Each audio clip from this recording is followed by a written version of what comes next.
The Fibber, McGee, and Molly Show.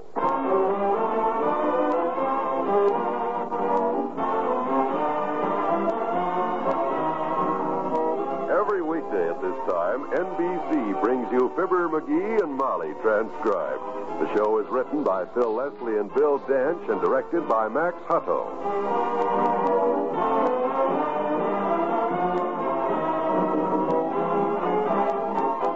We'll join Fibber and Molly in just a moment. Most of us have lived in the United States of America all our lives. And our high standard of living we have come to accept as naturally as the fact that we eat 3 meals a day. That standard, if we stop to think about it, has largely been the result of one talent: our ability to produce more than any other country in the world. Production and plenty of it has also done more than give us a high standard of living. What are we driving at? Just this. We don't want to lose our accustomed standard of living. We also don't want to lose that freedom which we've fought for and cherished ever since we became a nation. We're threatened once again, and we mean to make ourselves so strong that any aggressor will think twice before attacking us. So, what do we do now? We work harder and longer at our jobs so that we can produce enough to build our strength against aggression, and at the same time maintain the high standard of living which has made our country the fine place to live in that it is. The better we produce, the stronger we grow. That's the American economic system.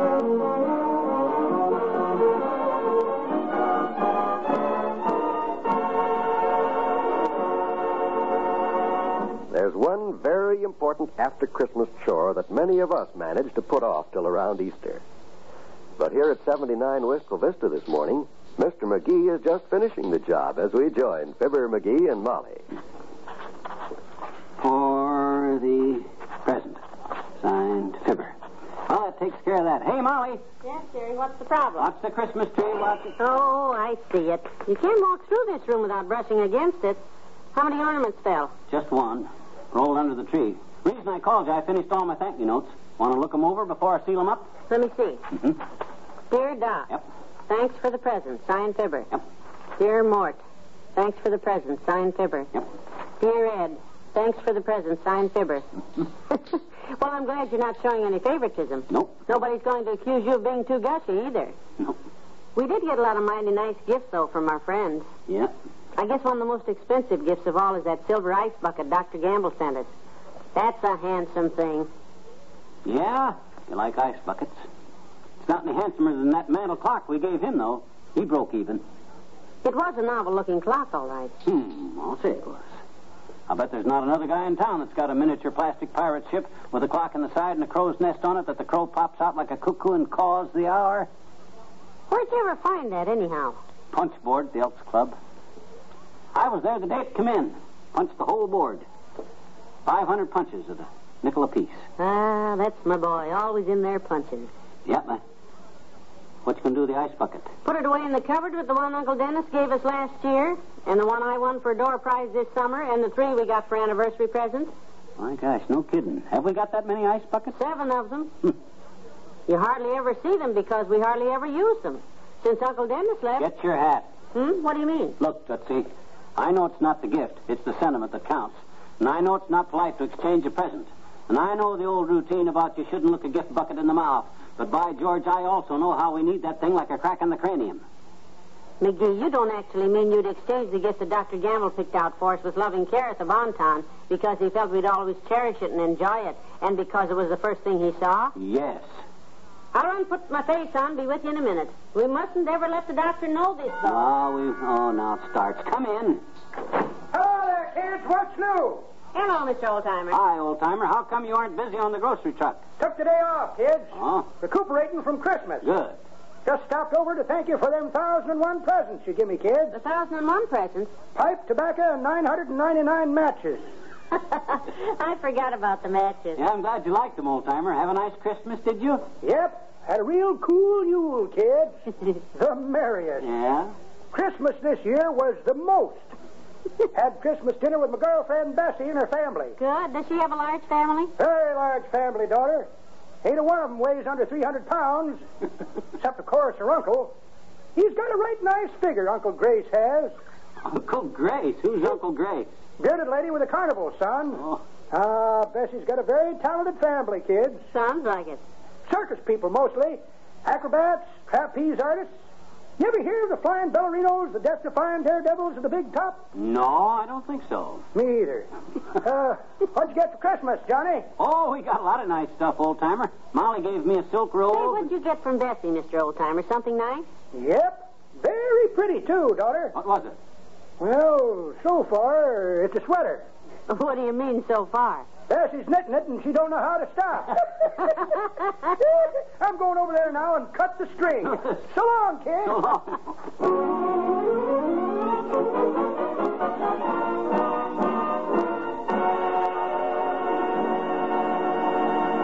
Back to Wistful Vista in a minute. One of the outstanding characteristics of a democracy is the right of each individual to worship according to his conscience and his beliefs. The churches of America symbolize the belief of many that through community worship we can gain the moral strength and courage to lead a good life. They symbolize the important role which religion has played in the shaping of our nation. Each day, thousands turn to their religious leaders for personal guidance and for material help. Without religion, many of these people would have nowhere to turn in their hour of need. All of us recognize the important role played during the war by chaplains of all faiths in helping our soldiers to adjust to military life. Thus, it is manifest that religion is an important part of the moral fiber of America. It was the need to worship which drove our forefathers to leave their native lands and come here.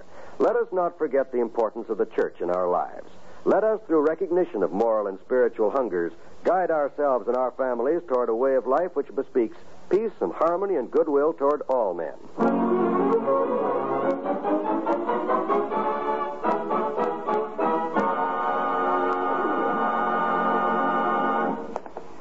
I can't help feeling a little guilty about this, McGee. Ah, pata. People didn't make mistakes on Christmas presents, they wouldn't have exchange desks at the BonTon.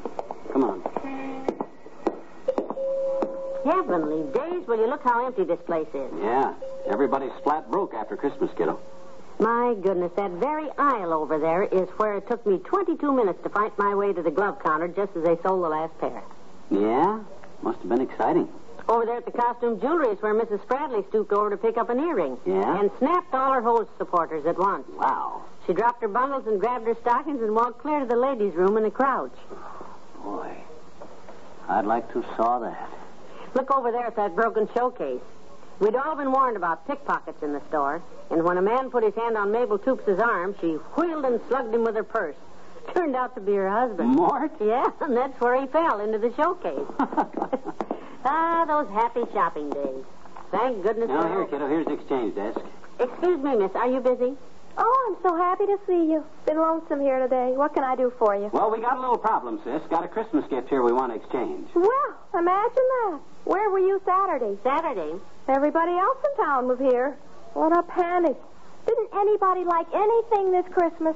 Well, you see what we got here, sis, is what we got 6 more of at home. An ice bucket. Oh, that is a nice bucket. Yeah. What's it for? Ice. It's an ice bucket. Yes, I would make a nice bucket for ice, all right. What would you like to exchange it for?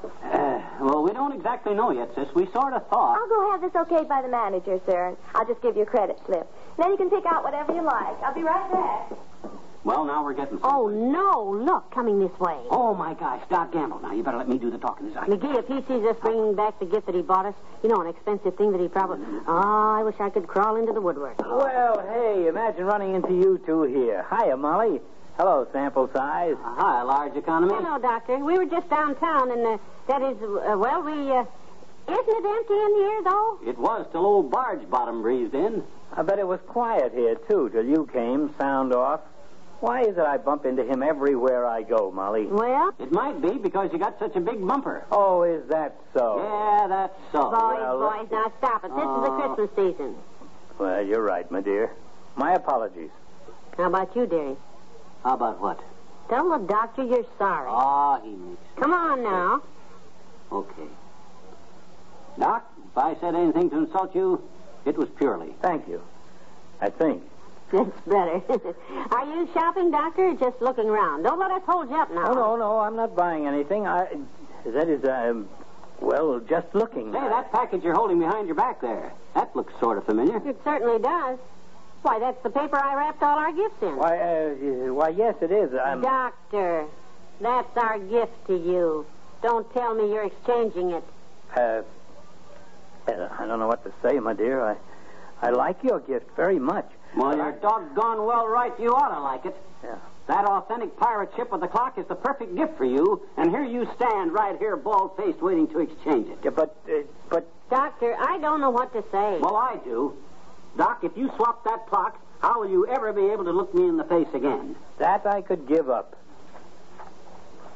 That's gratitude for you. You knock your brains out getting somebody a real special gift, and this is how he appreciates it. I got news for you anyhow, wise guy. It didn't come from here. I put it in a BonTon bucket. Sorry to take so long. However, our department manager says it's perfectly all right for you to exchange the ice bucket for something of the same value. No, Doctor, don't jump to conclusions. We can explain everything. That's right, Doc. You don't like my ice bucket. Dad-ratted, Doc, we do so. Oh, is that so? Yeah. Then why are you returning it? I can't understand it. That's the ideal gift for you two. I only wish somebody had given me something like that. Oh, yeah? Well, I wish somebody would have given us something like... Wait a minute now. Hold everything. What's wrong, Molly? Here, Doctor. Give me that card on your package. That's right. Now, you take this card from ours. So. What is this? Now, let's switch packages like this. Alley-oop. What's the idea? All's well that ends well, Doctor. You've got the ice bucket, and McGee has the pirate clock. Molly, you're a genius. Well, what are we standing here for? Come on, boys. You can take me to lunch.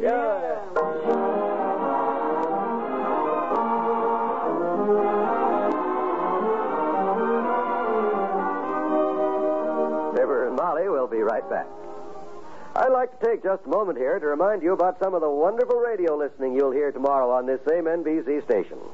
Mystery and adventure are high on the list tomorrow when Jack Webb stars as Sergeant Joe Friday on Dragnet, the true story of your police force in action. From crime to punishment, Dragnet is true. From beginning to end, Dragnet is exciting, thrill-filled radio entertainment. Be sure to hear it tomorrow. The same night, you can hear Frank Sinatra starring as Rocky Fortune on the NBC radio network.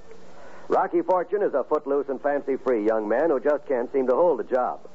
But that's good because it makes Rocky's programs varied and intriguing. Be sure to listen tomorrow as Frank Sinatra stars as Rocky Fortune. And you'll hear Frank on another quarter-hour program of songs tomorrow, too. Along with Dinah Shore, Frank fills the airwaves with melodic listening each Tuesday and Friday evening. Listen to the programs of Dinah Shore and Frank Sinatra for the best in musical entertainment Tuesdays and Fridays on the NBC Radio Network.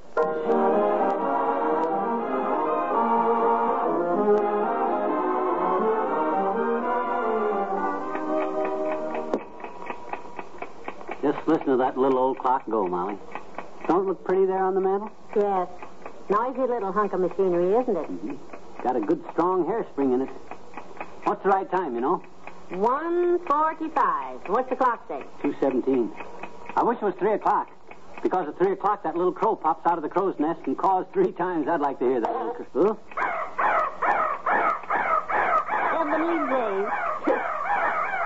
Oh, gosh, it must be stuffed. Stop it. Here, I'll throw a towel over it. I'll have to fix it. Good night. Good night, all.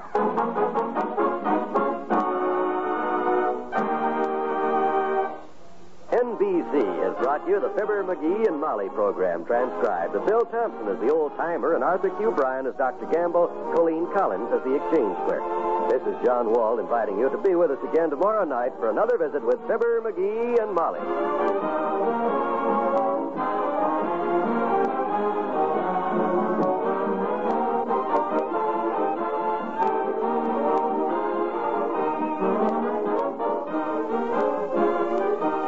Brighten your kitchen all day with the music and drama on the NBC Radio Network.